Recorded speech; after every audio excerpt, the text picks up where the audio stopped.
Hello tout le monde, je suis super contente de vous retrouver pour une nouvelle masterclass. Ça faisait un petit moment que je n'avais pas fait, donc là je suis super contente. Alors c'est parti!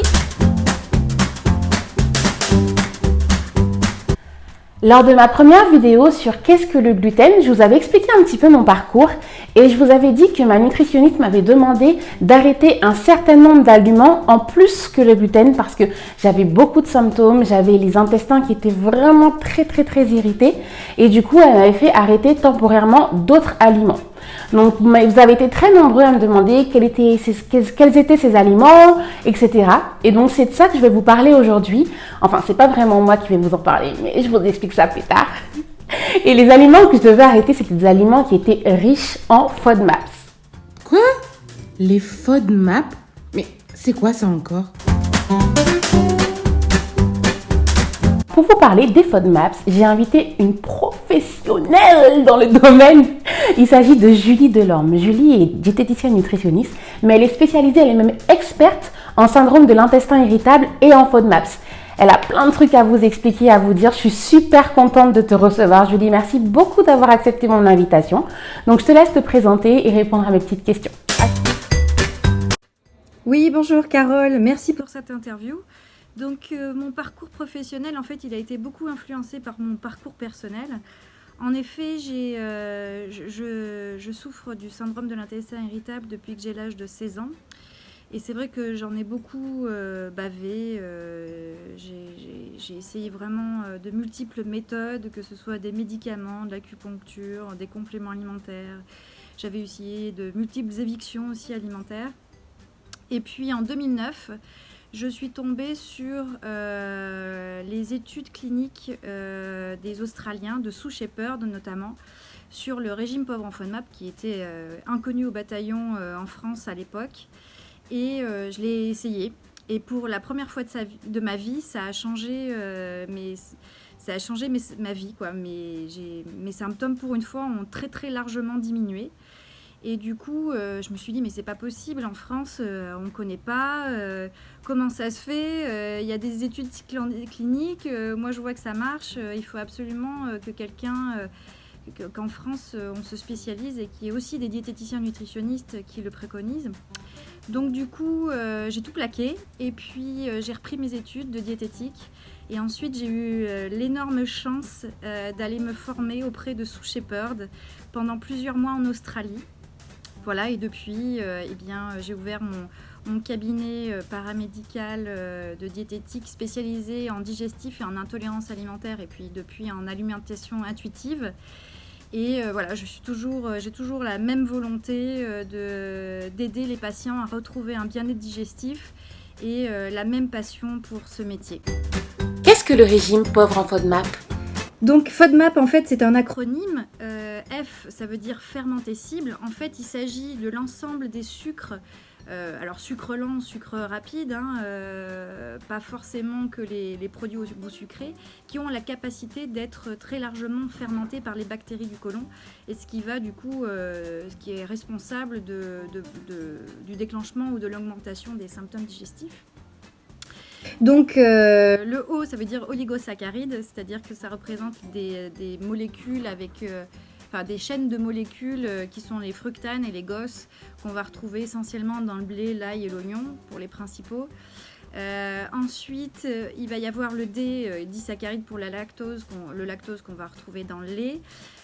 Ensuite, il va y avoir le M de monosaccharides pour le fructose qu'on va retrouver essentiellement dans le miel ou dans pas mal de fruits comme les mangues par exemple, la mangue. Et puis le A de Inde et P de poliol, les poliols qu'on va retrouver soit de manière synthétique dans les bonbons et les chewing-gums sans sucre, ou alors de manière naturelle dans les abricots ou les champignons. Donc du coup, le régime pauvre en FODMAP, c'est de limiter l'ensemble de ces sucres pendant un temps, et c'est pour permettre, dans le but de réduire les symptômes digestifs Et c'est la première phase en fait d'identification des intolérances alimentaires. Après, s'il y a une diminution des symptômes, il y a des tests de réintroduction pour préciser sur ces 6 catégories au total, lesquelles sont réellement problématiques et lesquelles au contraire sont tolérées, ce qui permet par la suite de réélargir l'alimentation et d'avoir vraiment la liste précise des aliments qui ne sont pas tolérés par la personne. Alors il faut quand même préciser qu'il s'agit simplement d'une alimentation de confort. C'est-à-dire que même s'il y a des aliments riches en FODMAP, enfin des FODMAP du coup qui ne sont pas tolérés par la personne, si elle les mange, elle ne risque rien pour sa santé. Elle risque d'avoir des symptômes digestifs, ce qui peut être désagréable, mais il n'y aura pas de risque pour la santé comme ça peut l'être avec le régime sans gluten. Et le gluten, donc, pour les malades cœliaques, qui là va vraiment dégrader, nécroser l'intérieur des intestins si c'est fait de manière régulière. Dis-moi Julie, qui est concerné par ce régime pauvre en FODMAP? Donc l'indication principale pour le régime pauvre en FODMAP ou la méthode pauvre en FODMAP en entier, ça va être pour le cas du syndrome de l'intestin irritable, où là il y a plein d'études internationales qui ont démontré son efficacité pour réduire les ballonnements, réduire les symptômes de diarrhée, de constipation, de gaz, améliorer, réduire la douleur. Il y a même des effets sur la fatigue aussi. Dernièrement, on a vu aussi dans les études cliniques des effets sur les symptômes digestifs hauts, avec une réduction sur les nausées, les reflux.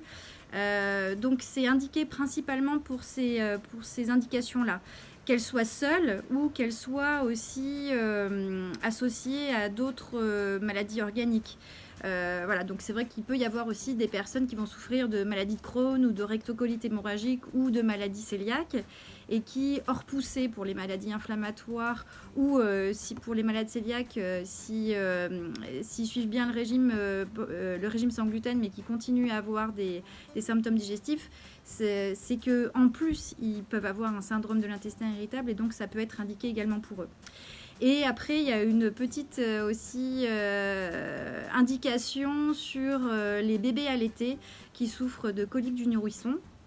Du coup, les mamans, si elles suivent le régime pauvre en FODMAP, ça a été démontré pour réduire les symptômes, améliorer les problèmes de coliques du nourrisson. Voilà. Donc, en tout cas, le régime pauvre en FODMAP n'est vraiment pas indiqué n'est pas un régime amaigrissant. Ce n'est pas un régime qui est indiqué pour perdre du poids, même si certaines personnes, après ça dépend, vont perdre du poids, c'est vraiment pas indiqué pour ça. Quels sont les conseils que tu aimerais nous donner aujourd'hui? Donc, il y a 4 conseils que je peux donner. Le premier, c'est d'avoir un diagnostic par un médecin. Ça, c'est très, très important. En effet, c'est d'avoir des symptômes digestifs. Il peut y avoir énormément de causes. Les causes principales, majoritairement, les causes sont fonctionnelles, donc c'est pas grave, mais il peut y avoir des causes organiques, des problèmes d'hormones, des problèmes de thyroïde, des problèmes, des maladies de Crohn, des rectocolites hémorragiques, des maladies cœliaques ou d'autres pathologies plus graves qui peuvent entraîner aussi des symptômes digestifs. Donc vraiment, le conseil numéro 1, le plus important, c'est d'avoir un diagnostic par un médecin en premier lieu. La deuxième chose, c'est d'avoir les bonnes listes pauvres en FODMAP, parce que c'est vrai que sur Internet ou dans la littérature, il y a plein de listes contradictoires. Il y a plein de gens qui vont cumuler plusieurs régimes, pauvres en FODMAP, plus sans résidus, pauvres en FODMAP, plus l'éviction totale des produits laitiers, pauvres en FODMAP, plus sans gluten, pauvres en FODMAP, plus sans histamine, etc., etc. Donc normalement, en tout cas dans les études cliniques, c'est le régime pauvre en FODMAP à lui seul qui a été prouvé pour être déjà efficace et de réduire les symptômes chez 3 personnes sur 4, ce qui est énorme. Après, s'il y a besoin d'approfondir et d'aller sur d'autres choses, pourquoi pas, mais si on cumule plein de régimes dès le départ sans que ce soit vraiment justifié, on va se retrouver vraiment avec des risques d'augmentation de carence et des risques de perte de plaisir de manger, etc., etc. Donc c'est vraiment pas recommandé de cumuler des régimes. Donc vaut mieux aller sur vraiment déjà des listes qui ne parlent que du régime pauvre en FODMAP en lui-même. Et puis après, même au sein de ça, Il faut que les listes soient suffisamment actualisées, suffisamment précises, parce que parfois il y a la quantité ou la manière dont c'est préparé qui peut jouer. Donc vraiment avoir les bonnes listes, c'est mon conseil numéro 2. En conseil numéro 3, c'est également de se rappeler que le régime pauvre en FODMAP est un régime de courte durée. Il a été démontré que si on le suit au-delà de 8 semaines strictes, il peut y avoir des déséquilibres sur le microbiote, donc sur la flore intestinale, en réduisant certaines bactéries qui sont bénéfiques pour la santé. Donc vraiment, voilà, il n'y a aucun intérêt à le suivre sur le long terme, enfin c'est risqué de le suivre sur le long terme de manière stricte. Donc c'est vraiment, même si on se sent hyper soulagé en ayant suivi cette première phase, c'est vraiment très très important ensuite d'aller réélargir, d'aller faire les tests de réintroduction ou de faire des écarts réguliers pour qu'il y ait quand même quelques FODMAP qui sont inclus dans l'alimentation régulièrement.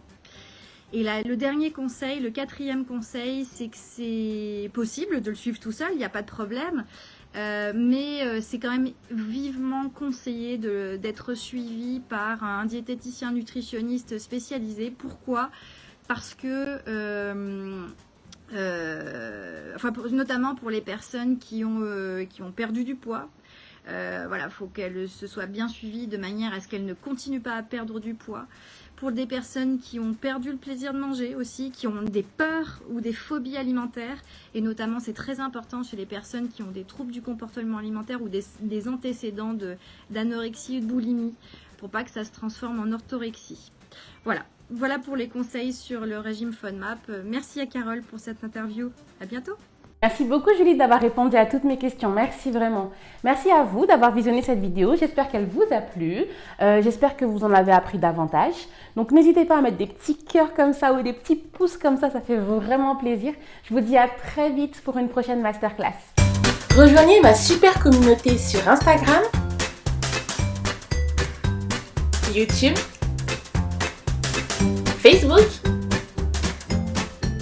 et Pinterest.